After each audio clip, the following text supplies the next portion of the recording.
Check out this lo-fi music station on YouTube Music.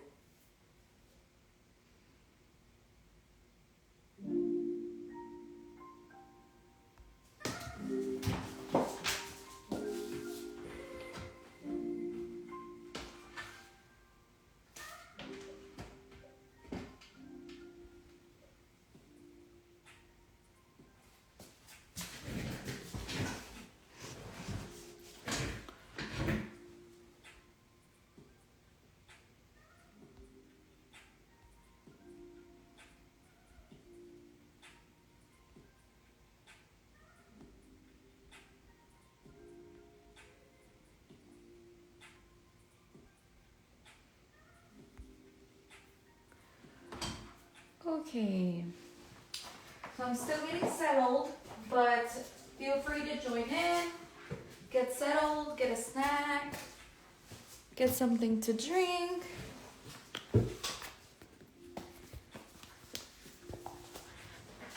Okay, I'm just checking to see if we're ready to go. Okay.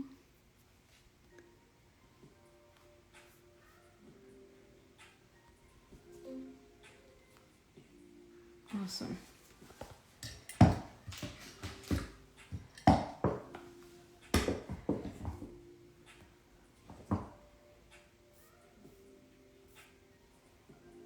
Okay, so this is a do's and don'ts troubleshooting, how to resolve any issues that you may be having when using your SheMax dust collector. I want to go ahead and teach what I know and what I best recommend when using it and how you can make the best out of it. Okay, so I'm going to go ahead and put on my gloves. And before we start, I want to show you kind of like a theory. I don't know if I want to call this a class because it's really not. It's more of like a show and tell type. But I basically just want to show you what I know and what I recommend and how you can kind of tackle these issues if you may be having them. Not too long ago, I received a message where somebody had asked so it was a video where I was using a napkin right underneath my dust collector, and she ended up asking why was her dust collector not absorbing the dust how mine was in the video. So I'm so happy she asked that because it gave me so many ideas of what may be causing that issue. So first of all, let me go ahead and talk about it. So first of all, I definitely recommend emptying out your filter after every single client, because I know sometimes we go through a whole day, sometimes doing at least 4, 5, 6 removals. Sometimes I've heard 8. I don't recommend going that far with dispensing out the dust that's being collected in the filter. We want our filter to be as absorbent as possible. We want it to be free of dust as possible so that more dust could be absorbed. So the more emptier, the better. If all of this is completely clogged with dust, then I don't think it's gonna do a good job in absorbing all of the dust and getting like kind of like stuck within the filter. So I definitely recommend switching it out after every single client so that you can really see the change and so that you can really see its use. So that's number 1. For sure, I definitely recommend emptying out your filter after every single client, even if it's just a little bit, it counts. And then the other thing is replacing your filter after every 2 months, depending on frequency of your clients. So this, I know we hear a lot of reels talking about this, so I want to go a little bit more in detail on why it's important to change out your filter every 2 months, or depending on the frequency of your clients. So if, for example, let's say you are seeing, give me 1 second, I have to lower the music, it's a little bit too loud for me, I can't think.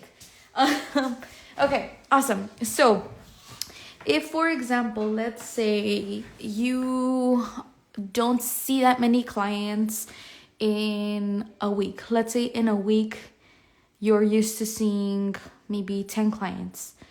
And then, or you know what? Let's do it a little bit more simple. Let's say in a day you only end up seeing like 1 or 2 clients. And within a month, let's say that's 2 every single day. Okay, I'm really bad at math, but the more frequent clients you get, the more you're using your filter, which means it has to be replaced because you're using it more.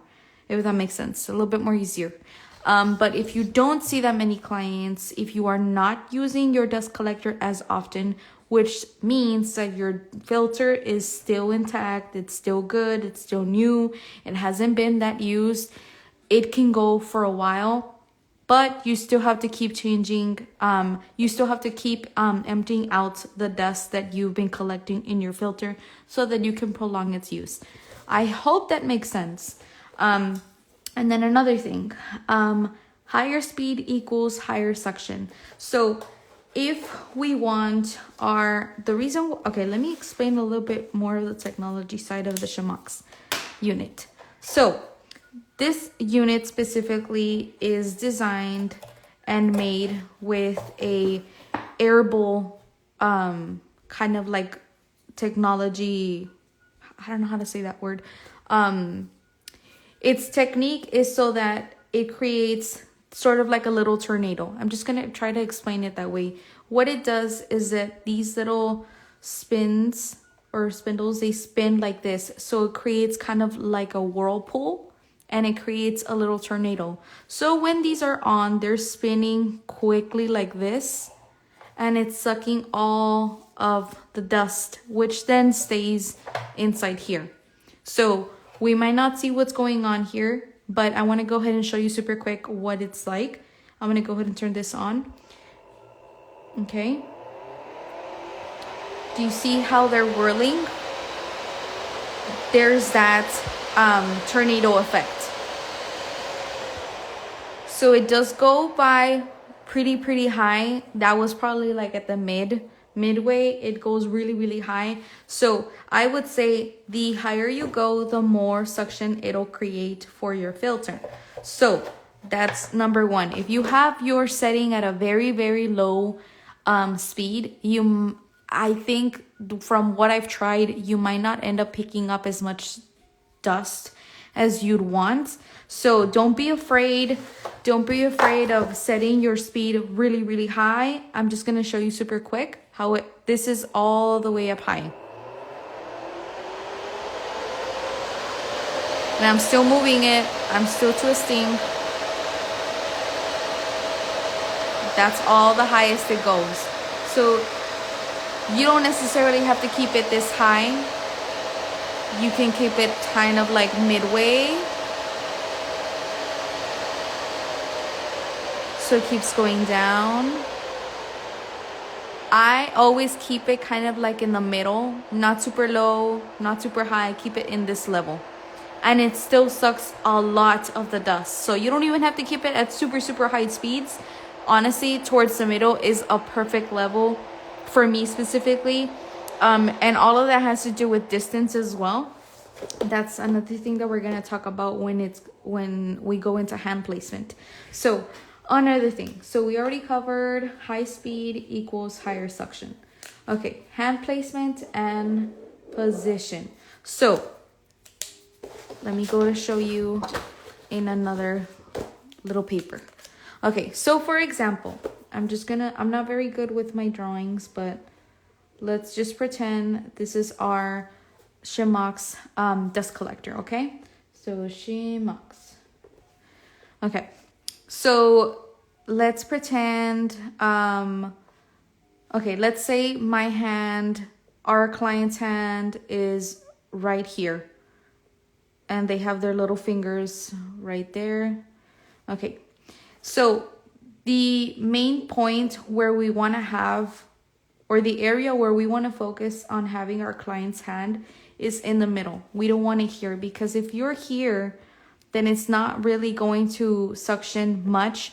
We want it kind of like in the middle. So we want our client's fingers, my gosh, that's a horrible hand.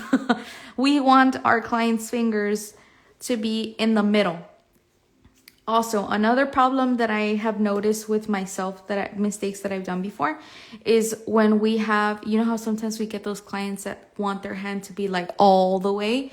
We don't want that. We don't want the hand that's surpassing like almost halfway to the end of the dust collector. So let me just go ahead and show you. We don't want their hand leaping all the way over here, this zone. So let's just kind of disperse it into zones. Let's just think about it like this.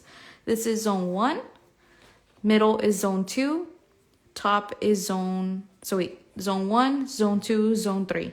We don't want our client's hand in zone 3 because their hand is going to be here. And while we're doing this, oh, perfect. I have a hand right here.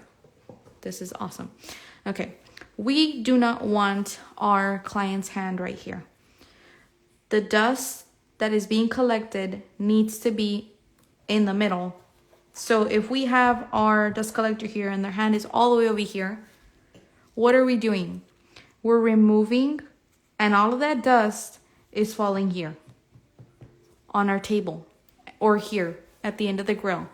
We want that dust to be falling inside, not over here, because the whole point of using the SheMax dust collector is so that we can avoid having a mess, so that we can avoid having unsanitary like little dusts all over the place. So we want our dust collector to be in the middle, and we want our client's hand to be right here on zone 2, so that when we are removing, the dust falls right in here. Also, another thing, we don't want our client's hand all the way over here at the tip. We don't want to do this because this, honestly, this is just really uncomfortable for me, having my hands right here and trying to like go like this. I don't know if that makes sense, but I don't feel comfortable doing this.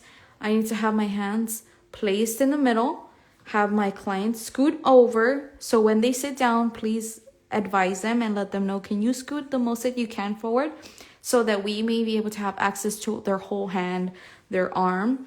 And if they're scooting too much, then we can just scoot them back a little bit. But in the middle is the perfect position. I have specific videos where I've done this, where I've shown an example on placement, where the hand needs to be so that you can get the correct and biggest amount of suction would be here in zone 2, which is the middle. So when you're removing, all the dust is going to go in here. If you're too far, you might end up getting the dust over here, out over here. You want it to be in here. So middle is always perfect. So kind of just remind yourself. I know sometimes we end up forgetting throughout the appointment. Keep it in the middle. Okay. And then Okay, longer strokes creates a consistent flow. This is also another one that I really like. So if we're continuously just doing, let me just show you with my e-file. If we're continuously just going like this, we're not going to see that flow, and it's just going to be like, I don't know how to explain this, but we're not going to be able to see that flow, that constant direct flow where we're actually seeing the dust go in our dust collector. So the smoother, the quicker. I know it kind of doesn't make sense because it needs to be at the same time, it needs to be smooth, and it also needs to be quick, but you don't want it too quick where you're going like this. That's not good. You're just going to create friction. On top of doing the removal, you're going to create a lot of friction. So make sure you're doing long but also quick strokes where you're just going one long stroke like this. I'm going to show you when I start doing the removal with this. Okay. And then let me show you the other one. So carbide bit is a huge factor of executing a proper removal. 10 minutes is your goal time when removing color. When removing your first layer, which is top coat color, and of course leaving the base underneath, you don't want to remove completely all of it. I do recommend leaving a little bit, at least 10% of the product on the nail so that we don't touch the natural nail. So these bits, I just recently ordered them. They are from Erica's ATA, and they are my favorite bits. Let me turn this around so you can really see it. So these bits, okay, there it is. These bits are the Violet Smooth Top. This one is the Violet Smooth Top barrel. And then this is the Violet Barrel Large. So there's a very, very big difference between these two. If you are new to removal and if you want to start using carbide bits, I would recommend starting with the smooth top one, because this is what it means. This is the smooth top. So if you end up touching your client's finger or where the cuticle area is, of course, we don't want to be using this angle. We always want to be parallel. So when we're removing color, we're going like this. But if by any chance, by accident, you end up touching the skin of your client, this will end up protecting the skin so that you don't end up cutting them. This one is a little bit different because this one does not have the smooth top, which is this. So this one, if you are new to removal, like doing your removal with an e-file instead of just like acetone, then I would definitely recommend this one a little bit more for somebody who's more advanced in their e-file game and stuff like that, because you don't want to end up cutting somebody, which you could eventually end up doing with this top here. So definitely recommend this one for beginners. I don't know if you guys can see that. Remove for beginners, and this one for if you've already had that experience. This one for sure. And the reason why I really like these is because of I can't remember specifically what the description says, but these do end up lasting a whole lot longer. These specifically ones, the violet ones, are amazing. I really like them, and I ordered these quite a bit of times. So these are really love. I've done several videos on them on my Instagram. I have several reels where I'm explaining how to use them and angles and stuff like that. So for sure, your bits matter a lot when executing a proper removal. And remember, your removal time should be within 10 minutes. It should not be any longer than that. Okay. And then also, okay, that's pretty much it. So now we're gonna go into the actual removal. So I'm gonna do kind of like a little experiment. I have a white little towel here for a reason. I'm gonna use this one, the Violet Barrel. So let's switch that. I'm using a napkin underneath because I really want you to see where the dust ends up landing. I did this a while ago, and it was awesome because I could really see where the dust was going in. If you end up seeing a whole lot dust here or here, you kind of pay attention to where you have your hand going around. You want, for example, you know how I said in the beginning, you want your hand or your client's hand to be in zone 2, which is here in the middle. Basically where the SheMax logo is, that could kind of be a reminder. So I am going to go ahead and move this. Let's see if that works. Okay.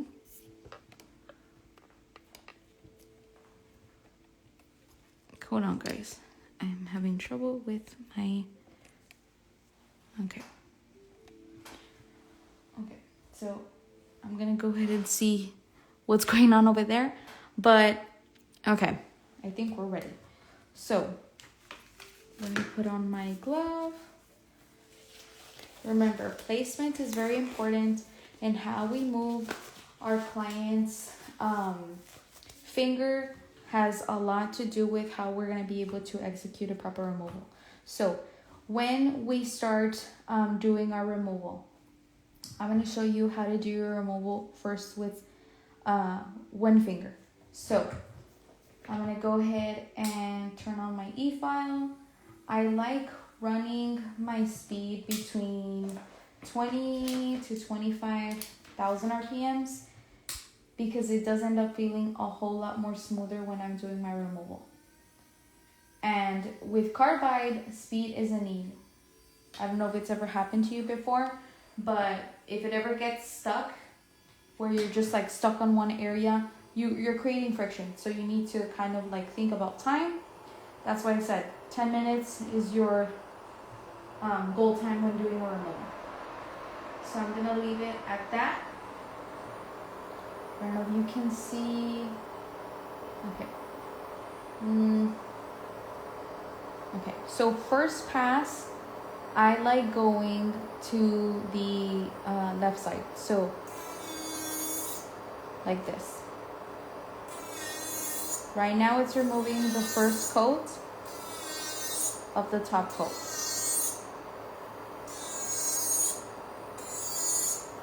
Notice how I'm moving the finger. So first I want to start off flat like this and keep my bit completely parallel. Okay, then I do another pass. You start noticing how all the dust is going in here. So then this is where I like angling the finger a little bit to the side. And then I like going one full strong stroke, just going straight down. And you can start seeing that the dust is going right in here. Remember, we want our client's finger or hand to be right here in the middle where the logo is. So go down, go down, go down, switch the angle, go down, switch the angle, okay? Like that. And then if we end up missing a little bit of a part here, don't keep it down, keep it up, straight and parallel. And there it is. So I'm gonna go ahead and end up moving the angle just so that you can really see what's going on over here.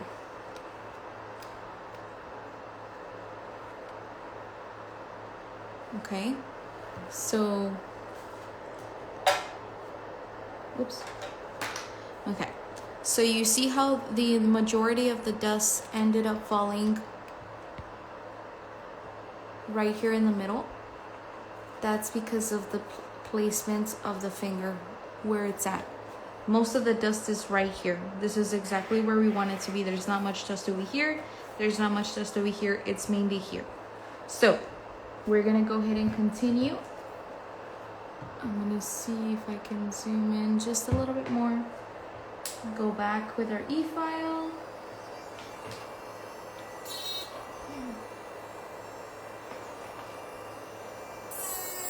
Straight down.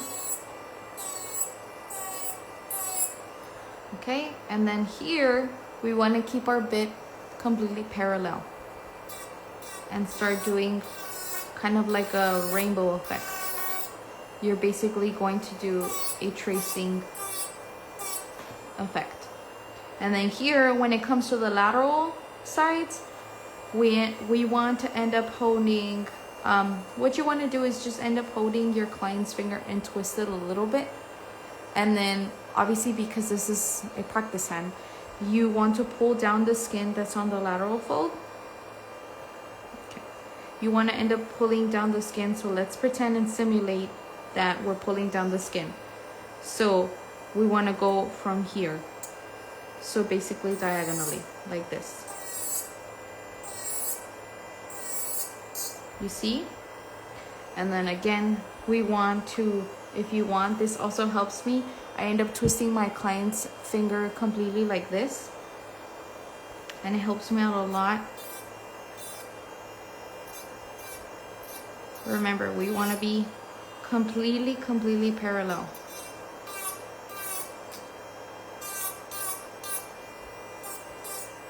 Okay.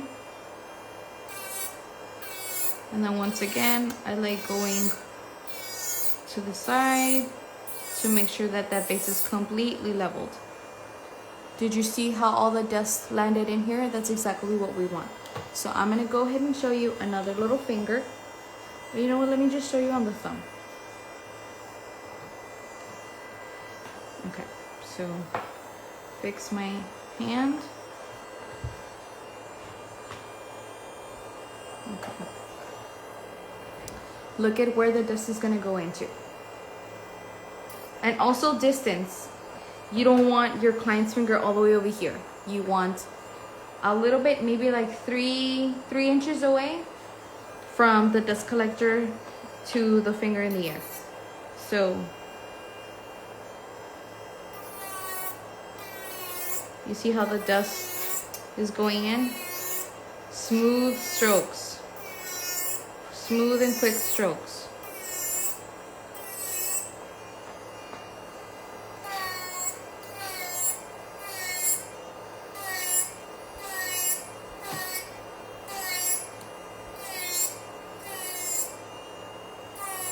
And then twist, you want to keep twisting.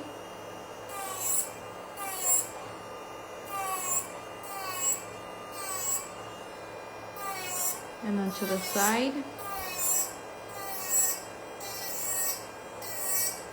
And also another tip that you can do if you want to save time and you want to cut down length from your clients' nails. Let's say they have like really long nails and they want to end up like cutting them down.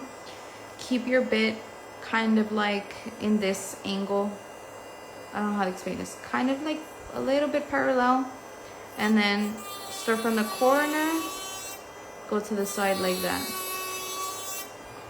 And then I like thinning out a little bit underneath and fixing it so that it's smooth and it's not bulky.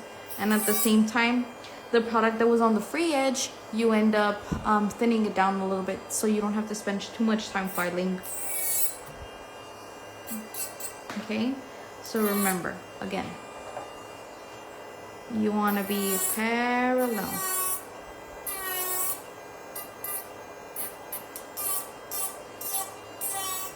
Okay, so we are good. So I'm gonna go ahead and show you one more time. And then the rest of the fingers, I'm gonna save them because I'm actually planning on doing a video for that. So we are gonna do one more. You see how the majority of the dust is here in the middle? That's exactly what we want. We want the majority of the dust to stay stuck here in the middle. So start off to the side.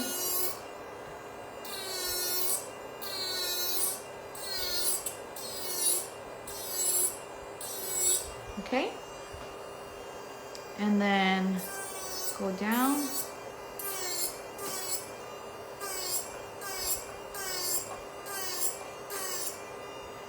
Twist the finger. Okay, go down once again. And then tilt the finger going a little bit up.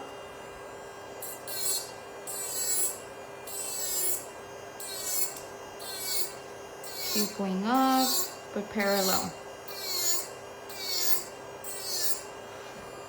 I want to show you a quick example of what's gonna happen if you don't end up going at a parallel angle.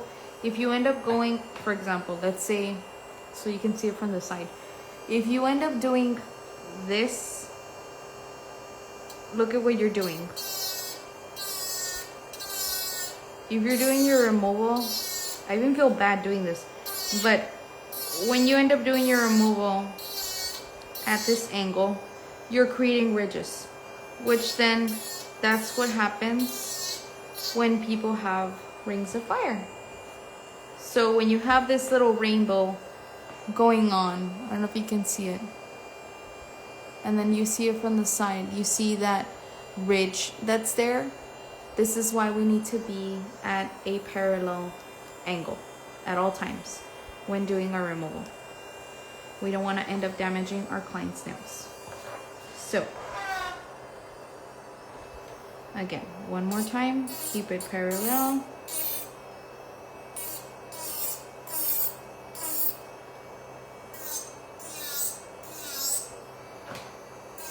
Go down to the side. Remember, when you're on this side, pull the skin. Flip your client's finger around. If you want to go like this, use gentle strokes. Gentle strokes. And that is pretty much it. Okay, so the majority of the dust was caught in the middle. The majority of the dust was caught in the middle. We don't have that much dust on our gloves. That's why I wanted to wear gloves, so that I could show you that there was not much on our gloves. Just a minimal, very little bit, but the majority of it was here on our dust collector, okay? So let me go ahead and show you what it ended up looking. Your grill should end up looking like this. Covered in the middle. There's not a lot of dust here on the side. There's not a lot of dust here. There's not a lot of dust here. Most of the concentration where the dust is here in the middle.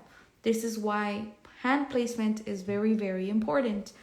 So if you were to end up getting your client's hand, and let me show you from this angle.